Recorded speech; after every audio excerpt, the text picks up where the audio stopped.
Late one stormy night in London, Sherlock Holmes and Dr. Watson were sitting in their rooms at Baker Street when a young woman arrived, pale and trembling with fear.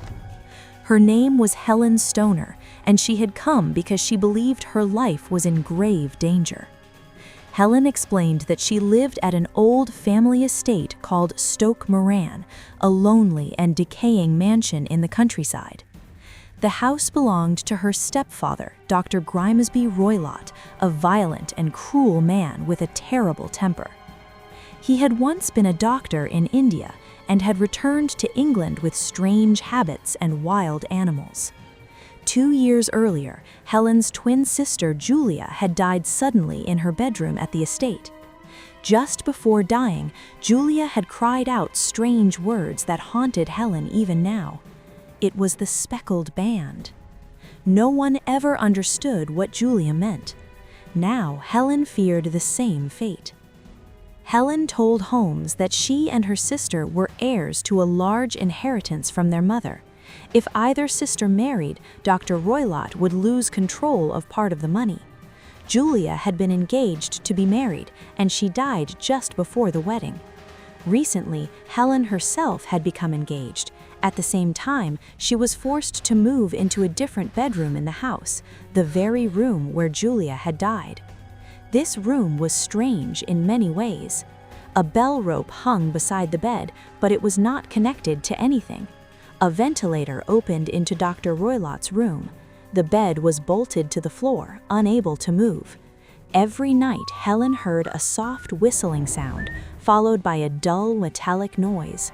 The same sounds Julia had heard before her death. Holmes listened carefully. His face grew serious. He agreed that Helen's life was in immediate danger and decided to visit Stoke Moran at once. That same night, Holmes and Watson traveled to the dark countryside and secretly entered the estate. The house was surrounded by overgrown land, and strange animals roamed freely, including a cheetah and a baboon, remnants of Dr. Roylott's life in India. Holmes examined the bedroom closely. He tested the bell rope. It was fake. He checked the ventilator. It led directly to Dr. Roylott's room. He studied the bed and the chair placed beneath the ventilator. Holmes understood the truth.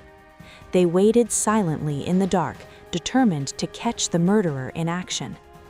At midnight, the whistling sound began again. Holmes suddenly struck the bell rope violently with his cane.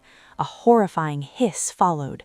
Moments later, a terrible scream came from Dr. Roylott's room. Holmes and Watson rushed in and found him dead in his chair, his eyes fixed in terror. Around his head was a small, spotted snake, deadly and fast.